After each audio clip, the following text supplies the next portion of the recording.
Well, I'll tell you what, this contest is going so badly, or at least the Conservative Civil War is going so badly that it is actually affecting the Conservative Party itself to a point where we were expecting, or at least the whole assumption was that on Friday there were going to be finally the rules and how the contest was to be run. However, at the 11th hour, supposedly they still could not agree to how the contest should be run or what the rules should be. And now we've got to wait until Wednesday when the 1922 committee will meet again, and we'll see if they can agree on contest rules again. Something tells me I think they will this time, but I'll tell you what, I would not be surprised. I would not be surprised if by Wednesday they meet again and they still have not agreed. And then this rolls on again to another Friday where they still have not agreed. And then maybe next week we've got another situation where the 1922 committee is meeting again and still haven't agreed.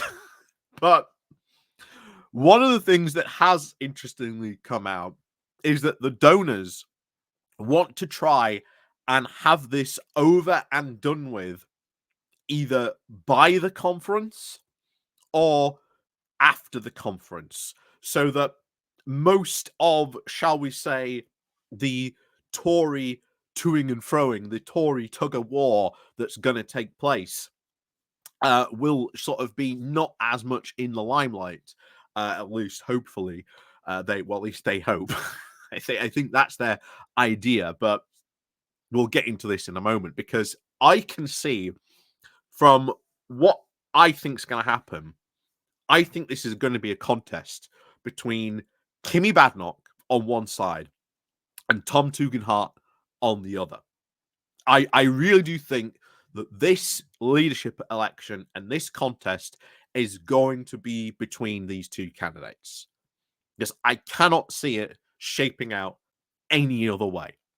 But before we get talking more about that and again about all the other stuff going on at the moment, please do remember to click on the like and, of course, the share button. And, of course, down below, there's the Patreon page. There's the Buy Me Coffee link where you can, buy me coffee. There's the YouTube thank you button. And, of course, as always, there is the Pony Club down below as well. So let's crack on into this then, shall we? So first things first.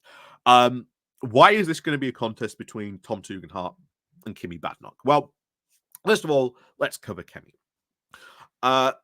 Now that Suella's campaign seems to be pretty much dead, all Suella's allies went and backed Kimmy.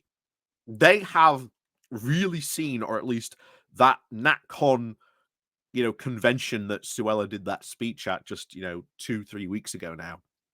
That completely sunk her chances from what all the inside sources and all the leaks that we've been hearing for the past couple of weeks, that she's been now sunk because of that. So even if she does decide to throw a hat in the ring, getting any proper support might not be well. In fact, if she does actually manage to make it to the first round, she could indeed be very well be one of the first dropouts of it. And it does seem that the right of the party very, very much trying to coalesce around Badenoch, while trying also, once again, to try and win over the moderates. Now, Tom Tugendhat, on the other, is a very, very different proposition. Tom Tugendhat does come, of course, from the more moderate wing of the party. He's a lot more, quote, Tory centrist. But his background, of course, remember, he wasn't in cabinet. His his main competition is going to be, I think, James Cleverly. But James Cleverly, heavily involved in the Sunak cabinet, heavily involved with all that, all that baggage that he brings with him. And Tom Tugendhat will come back with his message, as he did in the last leadership campaign to replace Boris Johnson, of we need a new fresh start, we need a new fresh look. And from what we can see, he had a bit of a mixer to try and get some allies, and it does seem to have worked. The message he is sending, we'll get into this in a moment, is we need a new fresh start, we need to stop navel gazing, and we need to sort of move on. But interestingly enough, he has actually got two big allies just come out and backed him. First of all, you've got Damien Green. Damien Green isn't, again, too surprising. He's a Tory centrist candidate, so of course he was going to back, he'd either back, Tugendhat or he'd back Cleverly. So he's not back Cleverly, but so that definitely, I think, shows you where the centrists, I think, would like to go, or at least more the moderates in the party would like to go with Tugendhat. But the other one that sort of surprised me was Steve Baker. Obviously, no longer an MP, but him coming out and backing Tom Tugendhat when he was very, very clearly someone on the right. Interesting sort of unity ticket, maybe push. Maybe, of course, Tugendhat is trying to, once again, trying to straddle that line. And here's the thing. What has happened every single time a Tory leader has tried to straddle that line between the centrists and the right of the party? Hasn't worked at all. Sooner or later, it breaks down completely.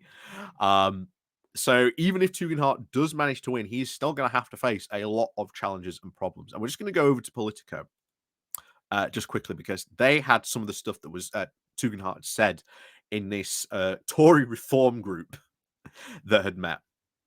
So he said Tugendhat urged his colleagues to, quote, depart where necessary from the doctrines of the past.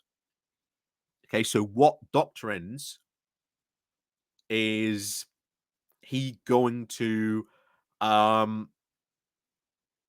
have to abandon? What is he going to urge them to abandon? We'll see what he says it like this in a full leadership contest, but he's got to, you say, hey, you've got to drop some of this stuff.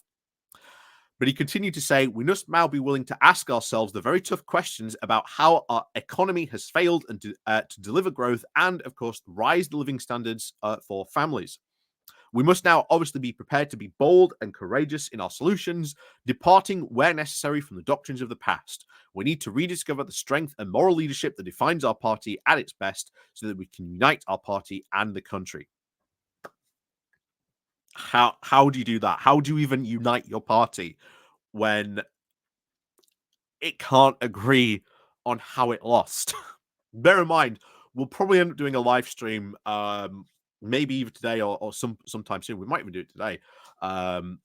Onward, Michael Gove's think tank he made dropped the first post-mortem called Breaking Blue. So that'll be an interesting read at some point in the future. So look out for that. But yeah, it's not really telling you anything that, we don't know, that, that we haven't seen fail before, that Tory leaders have expressed before and then failed completely. How does this, unity work? What is Tom going to suggest about that they, quote, do differently? And then how does the right react of the party to that? It all goes back to, you have this equilibrium that people like Tugendhat, Sunak, May all tried to do, and it failed. Even David Cameron, to some extent, tried this as well. It has failed. And sooner or later, someone has to take like a direct challenge to the right of the party and either say, shut up or put up. And that is, you either stay at the fringes and maybe we'll throw you some breadcrumbs every so often, or you get out of the party and go and join Reform. Now, I don't think he's ever going to be that hard and actually go out and say that to them. But that's what one day a Tory leader might actually have to do. Will they do that?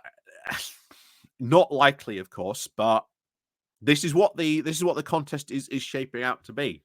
It is going to be a Tugendhat Badenoch race, and I think if it comes down to these two in the last two, I again think Badenoch is going to win. You know, you look at Conservative Home, she has been in the lead massively in the polls for the non-parliamentary party membership for months. Well riding roughshod over Tom Tugendhat. Even in the last leadership polls, if you go back and look at those, Kimi Badenoch riding completely over Tom Tugendhat. So, maybe once again, this is a race that Tugendhat will claim that, he was right. And his stance was right on that. And then, come back when, Badenoch will inevitably fail herself. She absolutely will at some point. It's inevitable. But at the moment, this is how I'm predicting it's going to be. I think it's going to be a very much a two-horse race between Tom Tugendhat and Kimi Badenoch. Kemi's big challenge, of course, will be Robert Jerrick, but Robert Jerrick striding that that line between the centrists and the right, I don't think that will work either.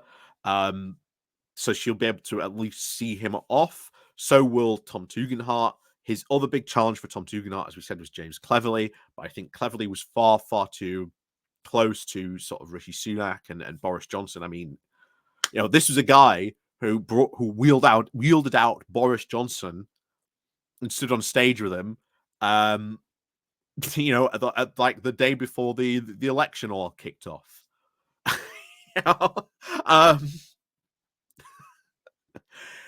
Yeah, I think Cleverly's pitch isn't going to be very good, to be honest, when it comes out. But hey, as it's been said before, Cleverly by name, but not by nature. So, who knows? Maybe next week we'll have the leadership rules. Maybe they'll sort themselves out. Maybe we'll know how this is going to run, and then of course, after that, we will see some leadership pitches start to be formed, start to be formulated, and of course, they will pitch what they were going to take to the party. And then inevitably, of course, there will be all the Conservative commentators writing what they think about these different pitches. And that in itself will also be incredibly funny to read as well. So we've got lots of content on the way. So stay tuned, hit the subscribe button, hit the bell button as well. And of course, as always, leave a comment down below as to what you think about this probably two-horse race between Tugendhat and Badenoch. So, as always, thank you very much for watching. And of course, we'll see you all next time.